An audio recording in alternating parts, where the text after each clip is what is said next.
بسم الله الرحمن الرحیم. ګرانو دوستانو السلام علیکم ورحمت الله وبرکاتو. هیله لرم چې د خوښۍ جامو کې به پټ اوسئ او ژوند به خوشحاله تېروئ. څنګه چې تاسو پوهیږئ ګرانو دوستانو چې موږ په تېره شوې ویډیو کې د پروناون دوه کاینډونه تشریح کړي وو. نن موږ د پروناون یو بل کاینډ راخیستی ده کوم چې دریم یو ده ډیمونسټریټیو پروناون. موږ دلته لیکلي دي چې وټ از ډیمونسټریټیو پروناون. د دې مطلب دا شو چې ضمیر اشاریه څه ته وایي.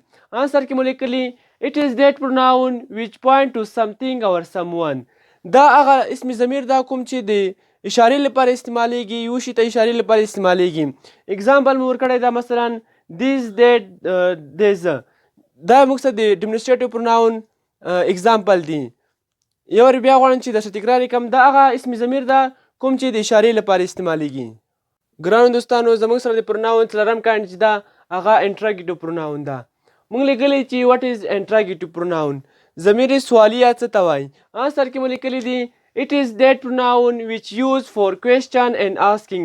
دا هغه اسم ضمیر دا کوم چې د سوال لپاره او د پوښتنې لپاره استعمالیږي. اگزامپل مو ورکړی دا what where which. what مطلب څه، where چیرته، which کوم یو. دا موږ سره انټراګیټیو پروناون اگزامپل دی او دا ډیفینیشن ده. انشاءالله موږ په بل راتلونکي ویډیو کې د پروناون پاتې شوې برخې تشریح کوو.